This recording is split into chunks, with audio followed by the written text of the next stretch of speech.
이번 주부터 우리가 교구별로 새생명 축제 총동원 주일을 지킵니다.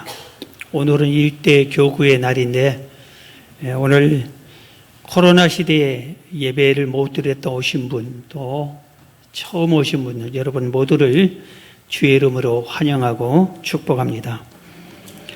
오늘 이 기간 동안에 저는 우리 믿음의 조상들을 한 명씩을 소개하고 그분들을 통해서 은혜를 나누려고 합니다. 우리가 창세기 앞부분을 통해서 배운 것처럼 하나님께서 이 세상 천지를 창조하고 사람들이 많이 퍼져 있는데 모두 다 죄악으로 가득 찼다고 있습니다. 도저히 용서할 수가 없어서 하나님께서 인류 전체를 노아 가족을 제하고 물로 홍수 심판을 해버렸습니다. 그러면 그것을 경험한 노아의 후손들이 이렇게 점점 이제 세상으로 퍼져나가는데 그 소식을 알고 그것을 전해받은 백성들이 하나님을 두려운 마음으로 경외하며 하나님을 잘 섬겨야 되는데 그러지 못했습니다.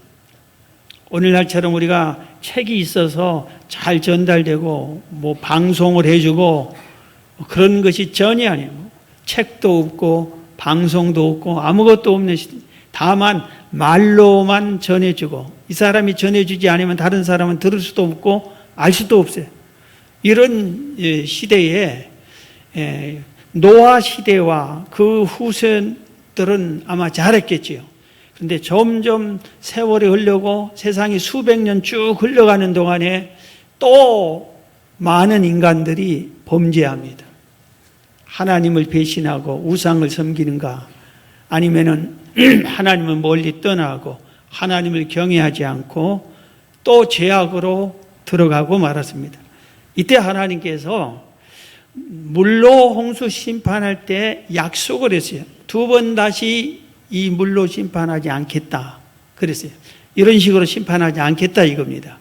그렇기 때문에 이번에는 하나님께서 안 되겠다 이러면은 그래서 아브라함을 선택해서 아예 새롭게 선민을 이루겠다. 여호와 하나님을 잘 경외하는 민족을 이뤄서 여호와를 경외하게 했다. 이런 식으로 하나님이 작정을 바꾸어서 오늘 본문에 보면은 아브라함을 선택한 내용이 나옵니다. 오늘 본문을 제가 다시 읽어드립니다. 창세기 12장 1절부터 여호와께서 아브라함에게 이르시되 너는 너의 고향과 친척과 아버지의 집을 떠나 내가 내게 보여줄 땅으로 가라. 내가 너로 큰 민족을 이루고 내게 복을 주어 내 이름을 창대하게 하리니 너는 복이 될지라. 너를 축복하는 자에게는 내가 복을 내리고 너를 저주하는 자에게는 내가 저주하리니 땅의 모든 족속이 너로 말미암아 복을 얻을 것이라 하신지라. 이 아브라함이 여호와의 말씀을 따라갔고 롯도 그와 함께 갔으며 아브라함이 하란을 떠날 때 75세였더라 그랬습니다. 먼저 하나님께서 아브라함을 선택하셨어요. 그 시대에 수많은 사람들이 살았을 거예요. 그런데 하나님이 아브라함을 선택했어요. 늘 제가 하던 말 그대로 하나님 나를 선택해 주세요. 아브라함이 그러지도 않았어요. 그런데 하나님이 선택했어요. 그래서 성경 보면 하나님이 우리를 구원시킬 때 예정하고 택하여 부르셔서 구원을 주신다고 그랬어요. 수많은 사람들 중에 하나님이 아브라함을 택하여서 이렇게 명령을 냈습니다. 너는 너의 고향과 친척과 아버지의 집을 떠나라. 그렇게 얘기합니다. 이곳에서는 안 된다 이겁니다. 고향 그리고 친척들 있는 곳, 가족 있는 것 이런 것을 버리고 떠나라. 내가 너에게 보여줄 땅으로 가라 이렇게 말씀한 겁니다. 왜냐하면 아브라함의 고향에서 하나님을 제대로 섬길 수가 없었어요. 왜냐하면 아브라함의 아버지는 데라인데 데라는 우상을 아주 철저하게 섬기는 사람이고 또 어떻게 보면은 우상을 만들어 파는 사람도 되고, 우상의 사람이 있습니다. 그렇기 때문에 거기서 함께 있으면서, 그리고 그 주변 모든 고향 사람들이 다 우상을 섬기는 사람들이고, 여호와를 제대로 경외하는 사람을 찾을 수가 없는 그곳에서 그의 삶의 풍습과 내려오는 전통들이 전부 다 하나님 뜻대로 살기 어려운 그런 환경이 있다 이겁니다. 그래서 그것을 버리려 합니다. 새롭게 출발하자 이겁니다. 제가 어린 시절에 이 이상한 풍습을 소개 하나 하겠습니다. 저는 한 작은 섬에서 태어났어요. 그곳에 병원도 없고 제대로 된 약국도 없습니다. 아프면은 어떻게 해야 돼요? 그래서 빨리 수명이 단축되고 배 타고 가서 남자들이 어부에서 죽고, 그래서 거기에 고아들이 많이 생기기도 하고, 이런 아주 열악한 지역, 전기도 없고 아무것도 없는 그런 곳에서 제가 어린 시절을 보냈습니다. 어느 날 제가 머리가 많이 아팠어요. 그런데 아주 특이한 경험이어서 기억이 나는데, 아프면은 빨리 병원에 가서 처방을 받고 약국에 가서 약을 타고 주사를 맞든지 해야 되잖아요. 큰 아픔이면 수술도 하고 그래야 되는데 그런 것이 없어요. 그렇기 때문에 내가 머리가 아프다고 하니까 어머니께서 우리 마을에 아주 삼신 할머니는 아닌데 비슷한 일을 한 나와 학교 동창인, 그러니까 지금부터 내가 10살 때인지 9살 때인지 잘 모르겠어요. 그 어린 때였는데 아프다니까 그 할머니에게 데리고 갔어요.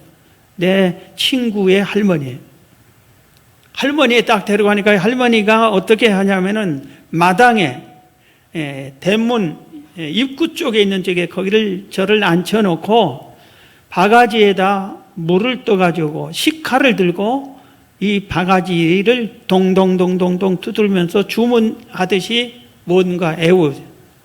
막 뭐라고 이렇게 하더니 갑자기 바가지와 물을 밖으로 저쪽으로 휙 대문 쪽으로 던지고 무섭게 칼로 그러더니 칼도 휙 던지고 나가라 이렇게 했어요. 감기야 나가라, 아픈 것아 나가라, 아마 이런 것 같아요. 그러나서 아프냐고 물은데 내가 칼이 무서워서 아프다고 아마 안 아프다고 했을 거예요.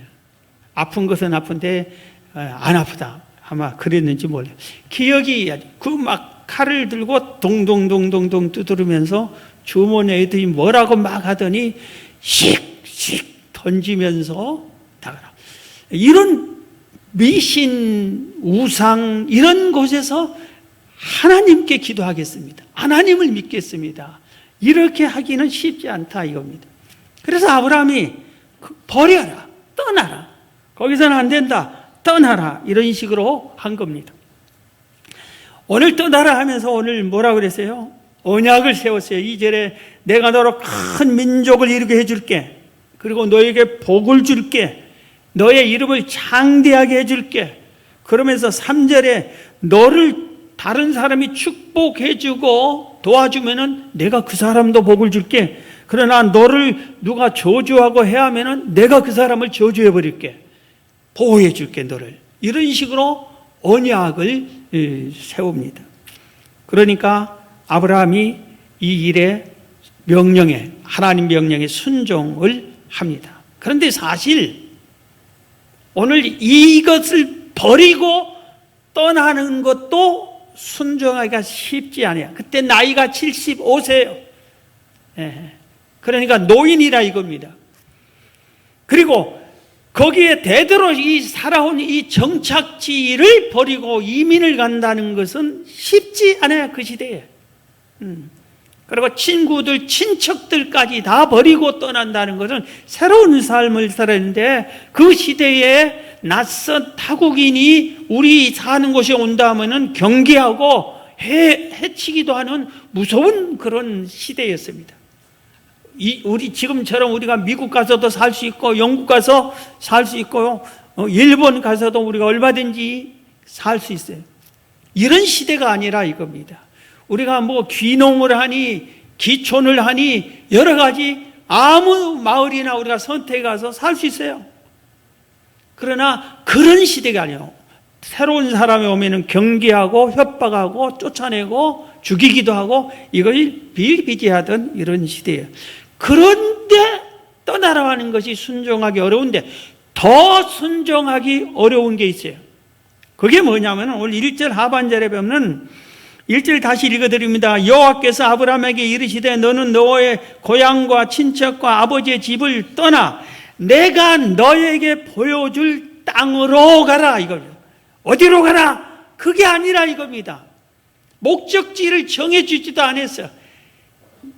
지역 어느 나라로 가라 이민 갈 나라를 정해주지도 않았어요.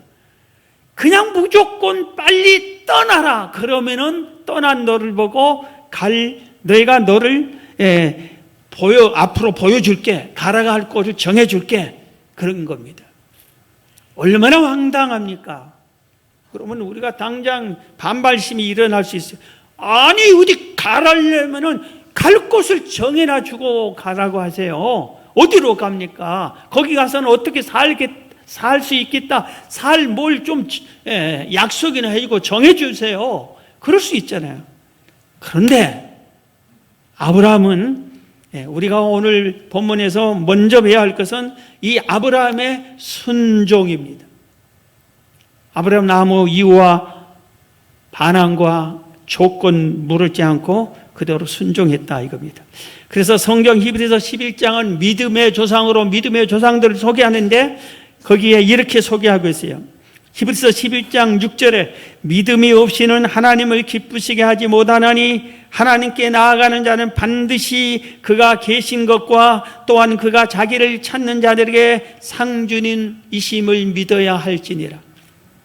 여러분 지금 우리가 하나님께 나와서 하나님을 믿는다고 할 때 믿는 사람들이 반드시 두 가지를 확실하게 믿고 섬겨야 되는데 하나는 하나님이 계신 것, 하나님이 살아 계신 것을 확실히 믿어요. 여러분은 하나님이 살아 계심을 믿습니까? 확실히 믿어야 돼요. 두 번째는 하나님이 자기를 찾는 자들에게 상 주심을 믿어야 한다고 그랬어요. 이 상 주심을 믿어야 한다는 그 뜻이 뭡니까? 우리가 이 땅에 산 후에 하나님께서 심판을 하신다 이겁니다. 상 주고 벌을 주고 천국 보내고 지옥을 보내고 우리는 이 땅에서 사는 기한이 짧습니다. 길어야 100년 사는 겁니다.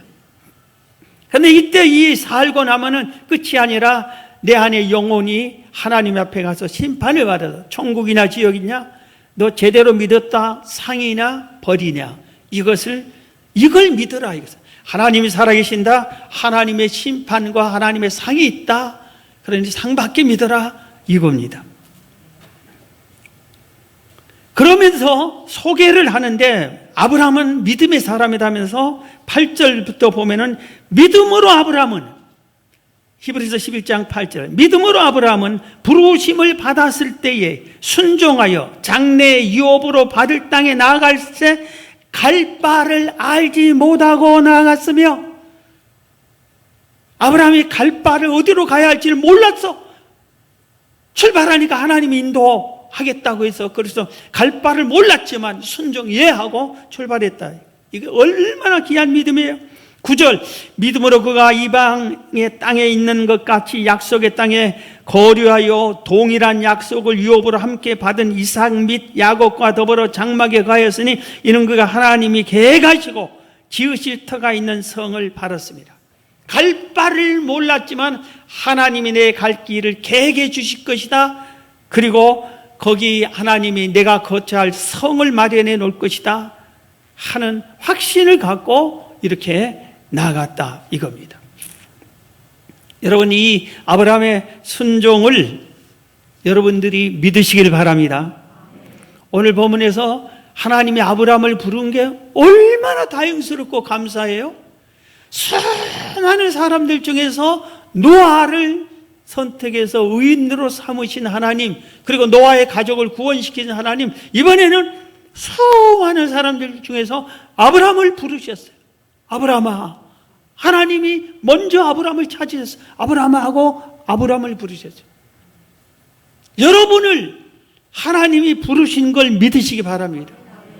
오늘날도 하나님은 아브라함을 부르시는 것처럼 우리가 하나님께서는 우리를 불러요. 그리고 하나님 믿고 천국 가라고 많은 사람을 불러. 우리가 오늘 이날도 믿지 않는 가족, 믿지 않는 친구, 사랑하는 사람들에게 하나님이 계신다, 하나님이 널 부른다, 하나님 같이 믿고 같이 천국 가자. 그래서 우리들이 전도해서 이렇게 모시고 오는 겁니다.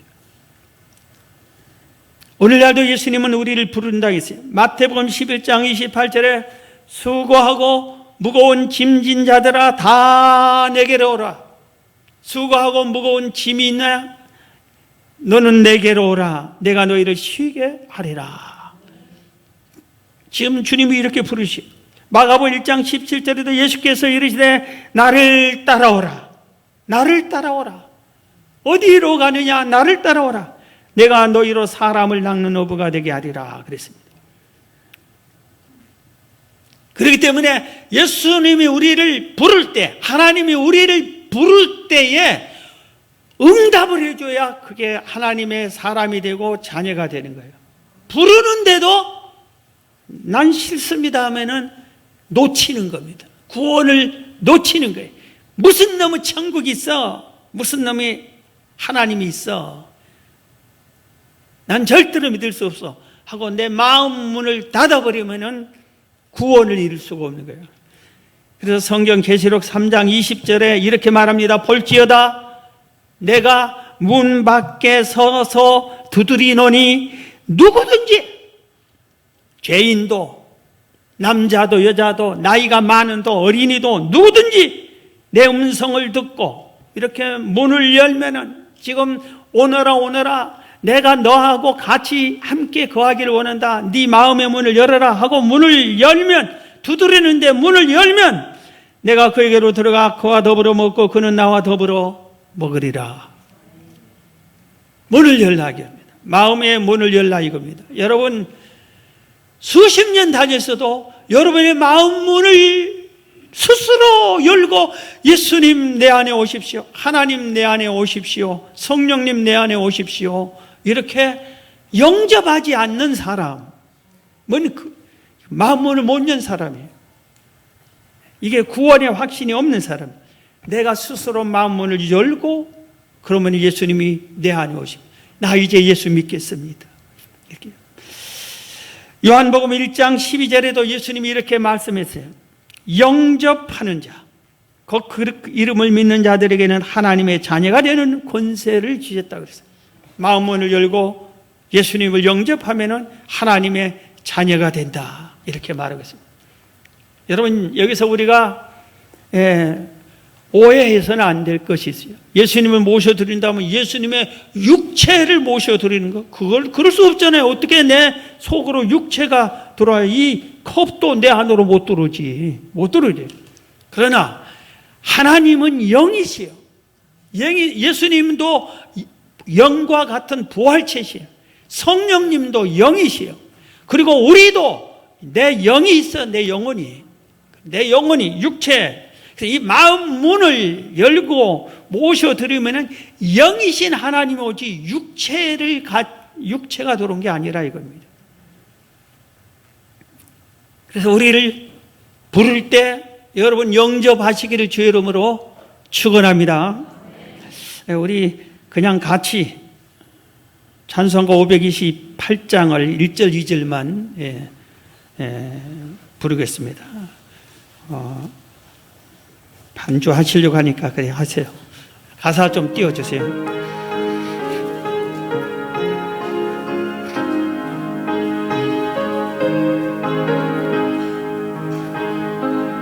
예수가 우리를 부르는 소리 그 음성 부드러워 문 앞에 나와서 사면을 보며 우리를 기다리네. 오라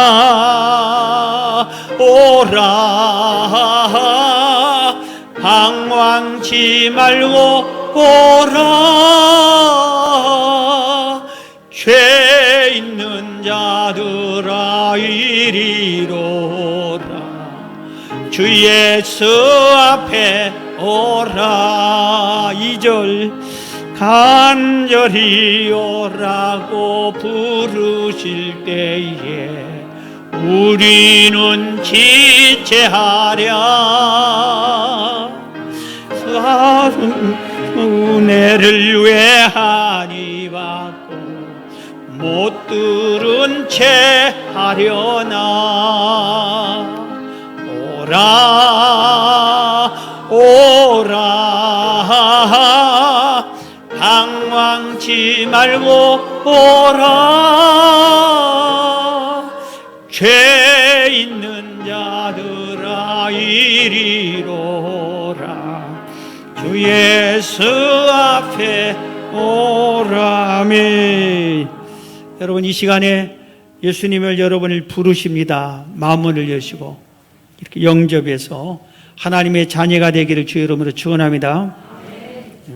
자, 오늘 첫 번째는 우리가 하나님이 우리를 부르신다, 아브라함처럼. 그리고 아브라함은 이렇게 순종하기 어려운 걸 순종했다, 이걸 배웠는데, 두 번째는 어쩌면 오늘 제가 더 전하고 싶고 더 중요하다고 생각한, 이 시대에 더 중요하다고 생각하는 거예요.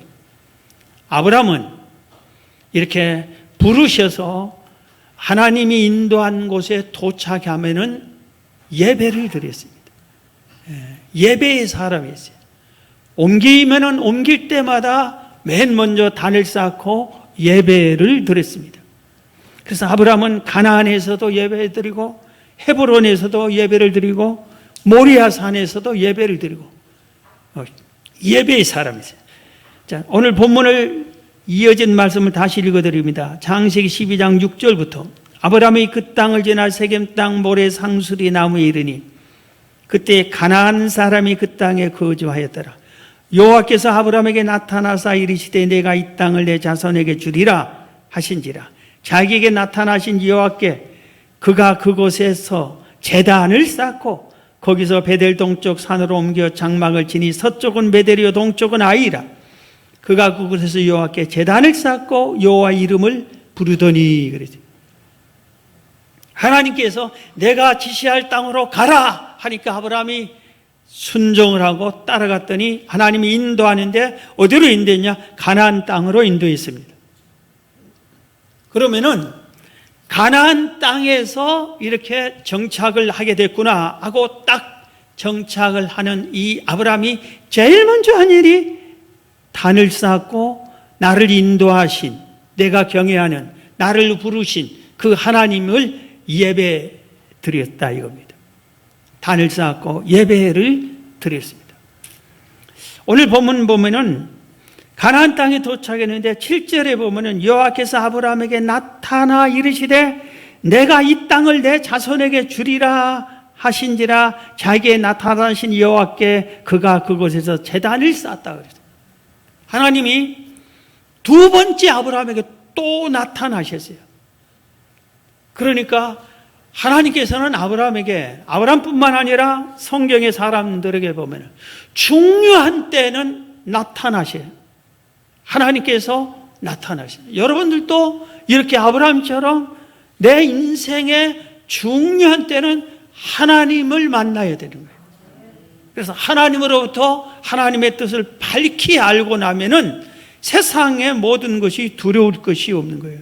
거기에는 하나님이 함께 해주시고 도와주시고 인도해 주시기 때문에, 하나님이 확실하게 알려주지 않을 때는 불안하고 두렵고 근심 걱정이 있고, 그리고 긴가민가하고 믿었다, 이거 내가 잘못 믿은 거 아닌가 이러고 이런 경우가 허다하게 돼요. 그래서 우리의 신앙은 하나님과 동행해야 됩니다. 성령님과 동행하고. 그래서 두 번째 아브라함에게 딱 나타났어요. 그러면서 이제 이 땅을 너와 네 자손 후손에게 주겠다, 다시 약속을 하셨어요. 하나님이 약속하는 거 이렇게 응답하는 것은 중요한 것은 한번 하나님이 또 알려주고 그래요. 아브라함에게 이렇게 아브라함의 과정을 보면 하나님이 여러 번 나타나서 그때마다 때로는 절망하고 낙심하면 다시 희망을 심어주고 이러면서 하나님이 약속을 되새겨 준 것을 우리가 성경을 통해서 알 수 있습니다. 오늘 여러분에게 물어볼게요. 우리 인간의 본분이 있어야 할 게 아니에요. 인간의 본분이 뭐예요? 인간의 본분이 뭐예요? 그 다음에 사람의 제일 되는 목적이 뭐예요? 사람의 삶의 목적이 뭐예요?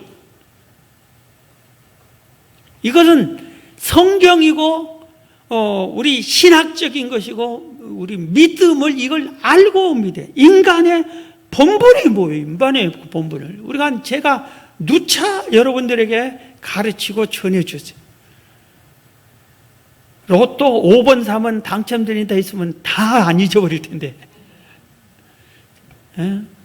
일산으로 가면은 집값이 10배 뜁니다 하고 이런 거는 알려줬으면 안 잊어버리고 일산으로 이사 갈 텐데, 인간의 본분이 이겁니다 하면은 그래 하고 듣고 잊어버리는 거 아니에요.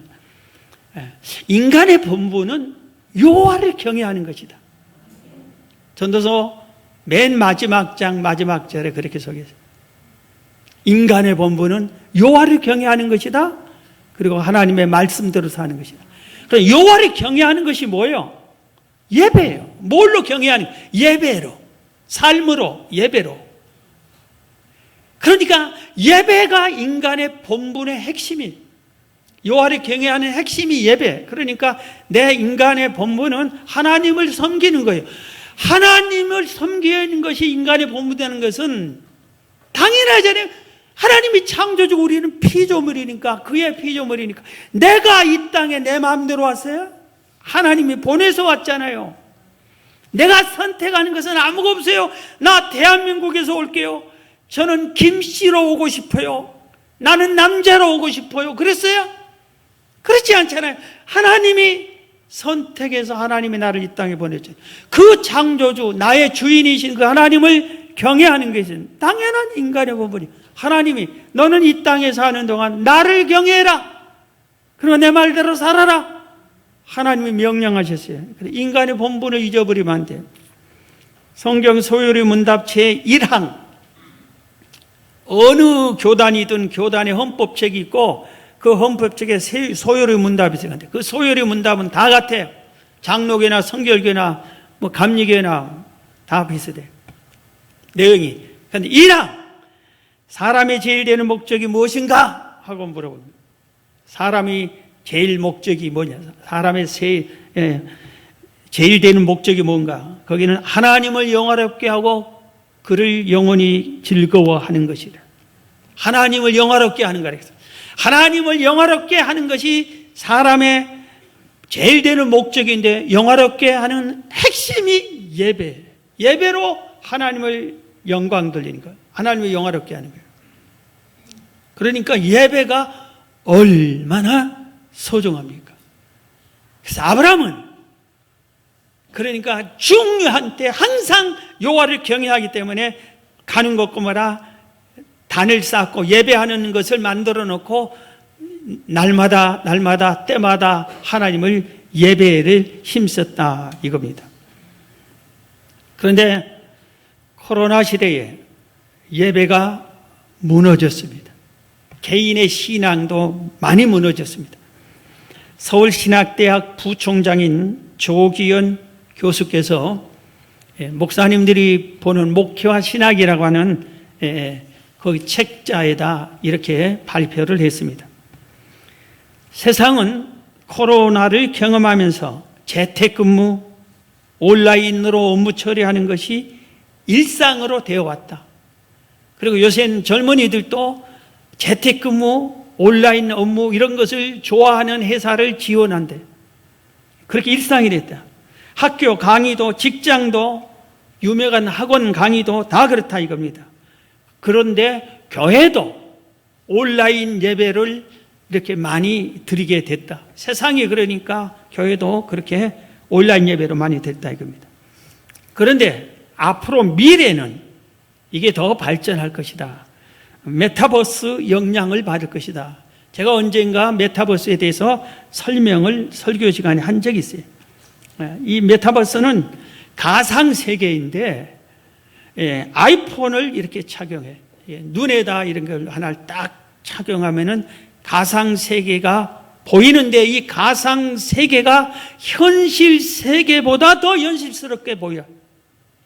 실제적으로 보여. 쉽게 말하면, 우리가 달나라를 여행하고 싶다 하면 인공위성을 타야 되잖아요. 그런데 이 아이폰을 쓰고 메타버스 안에서 이걸 딱 달나라로 이렇게 딱 그 세계로 가면은 인공위성을 탄 것 같아. 똑같이. 거의 똑같이. 그렇게 된다 이겁니다. 앞으로 이게 많이 모든 분야의 발전을 해 갈 것이다. 막을 수가 없는 그렇게 된다. 그런데 교회도 이제 온라인 예배에서 지금 온라인 이렇게 해서 뭐 스마트폰으로 TV로 연결해서 이렇게 생중계가 되듯이 이렇게 온라인 예배 드리는데, 이제는 메타버스를 통해서 이렇게 예배를 드린다 이겁니다. 그러면은 앉아서 찬양대를 그냥 우리 찬양대 아니라 딱 조작을 하면은 세종문화회관에서 100명이 오케스트라 단원 100명이 하고 단원이 한 1000명이 찬양하는 것을 방송해 주면 그렇게 우리 교회에서 그렇게 하는 것처럼 예배를 드릴 수 있어요. 그렇게 하게 돼요. 그래서 교회를 오기보다 온라인 예배를 찾고 메타버스 가상세계 예배를 찾으려고 하는 사람들이 많아질 거다 그랬습니다. 그런데 그분이 지금부터 한 말을 하려고 제가 그렇게 얘기한 겁니다. 지금 온라인 예배를 드리는 성도들, 지금도 실황을 우리 성도들이 듣는 분이 많습니다. 그런데 그분들한테는 죄송한데, 이 교수님의 그 신학대학 부총장인 이 교수님이 이 얘기를 했어요. 거기다가 이렇게 얘기했습니다. 온라인 예배만 드리는 이 예배에 드리는 성도는 성도인가? 하고 물었어요. No, 아니다. 그건 예배에 드린 사람이 아니다. 이렇게 했습니다. 저한테 따지지 마세요. 왜 그러냐? 예배가 뭐냐? 그분이 그 예배를 전공하신 교수님인가 봐요. 예배는 헬라어로 레이트로기아라는 단어인데, 이것은 뭐냐면은 하나님의 백성이 예수를 구주로 믿는 사람들이 함께 모여서 드리는 것이 예배지, 각각 흩어져서 하나님을 믿는다고 하는 사람이 각각 흩어서 집에서, 식당에서, 카페에서, 침실에서, 거실에서 이렇게 각각 흩어서 그거의 예배냐? 그 예배 실황을 통해서 하나님의 말씀을 배울 수 있어요. 그리고 깨달을 수도 있어요. 그러나 하나님께 드리는 예배는 아니다. 예배라는 것은 하나님의 백성이 함께 모여서 드리는 것이 예배다. 예배의 뜻이 그거라 이겁니다. 교회도 우리가 건물이 교회가 아니라고 누차 말했잖아요. 예수 그리스도를 구조로 믿는, 예수 믿는 구원받은 사람들이 모임, 그 공동체를 교회라고 하는 거예요. 이곳이 우리가 여기 있으니까 3.1교회이지, 우리가 몽땅 옮겨서 그냥 구민회관으로 가서 예배드리면 그곳이 예배예요. 3.1교회가 되는 거예요.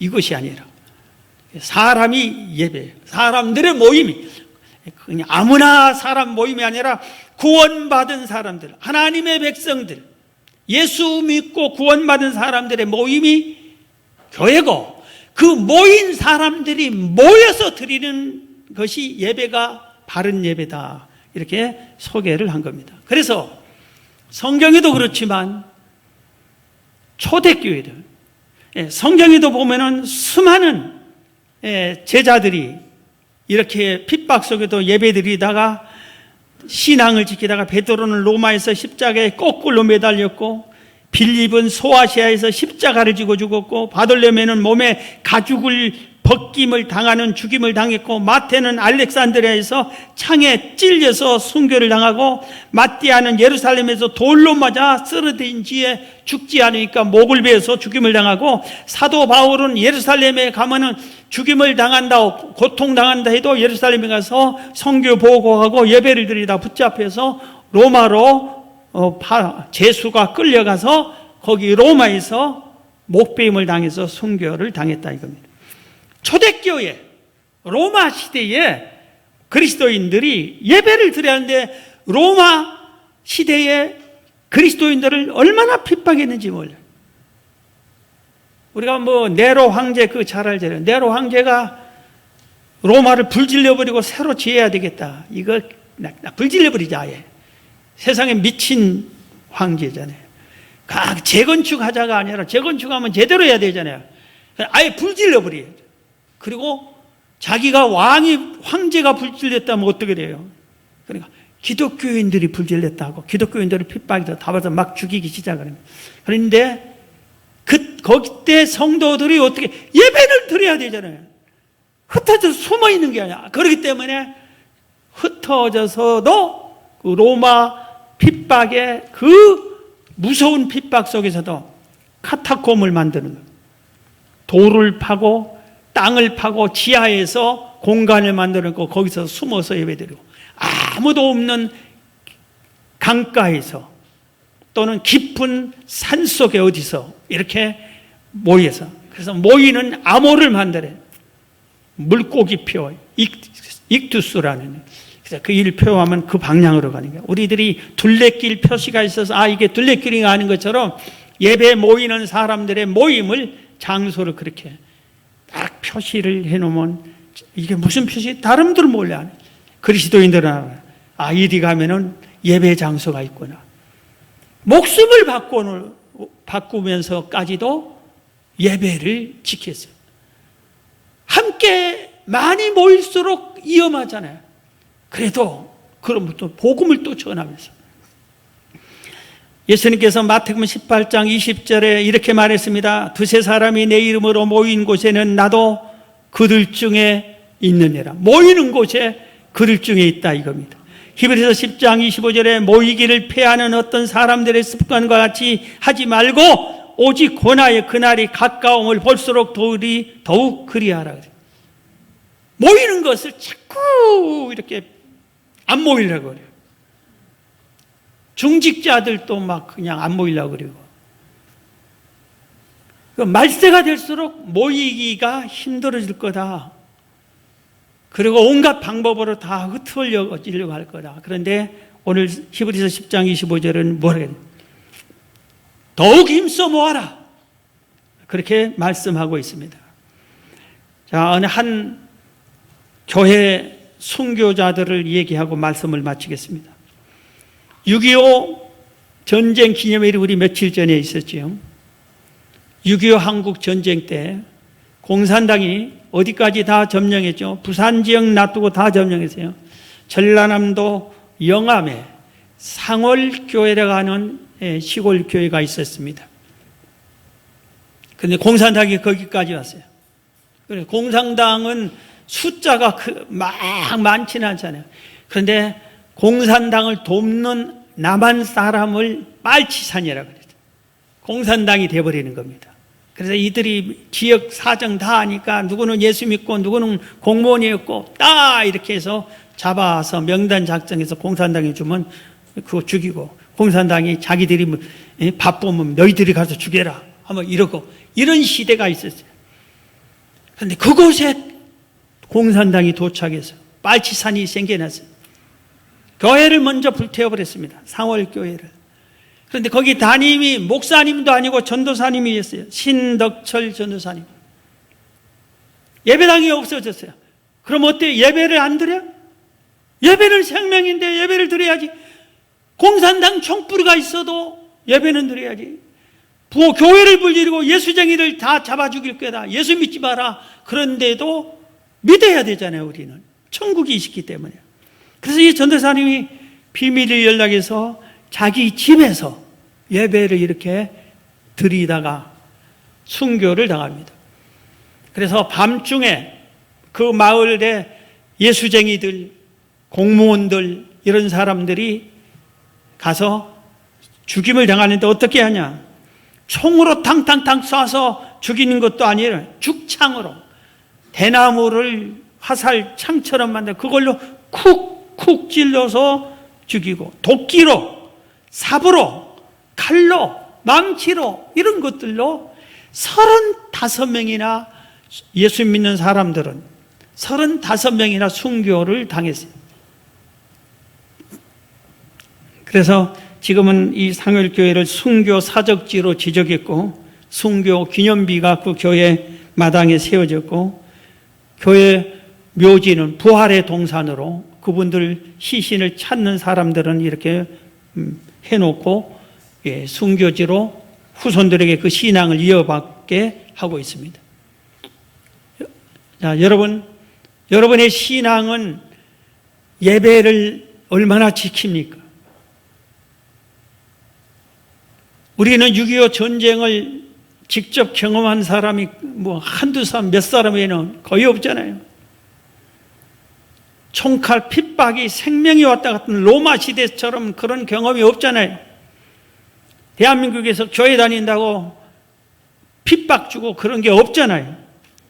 근데 이 시대에, 이 좋은 시대에 여러분은, 우리 신앙의 선배들은 생명이 왔다 갔다 해도 예배를 소중히 여기는데 우리의 예배는 어떻습니까? 여러분이 드린 예배는 정말 산 예배고 바른 예배입니까? 그리고 여러분의 마음속에는 예수님이 계십니까? 하나님이 여러분을 부르시는데 응답을 했습니까? 제발 여러분들이 아브라함의 신앙을 이어받으시기를 주의 이름으로 축원합니다.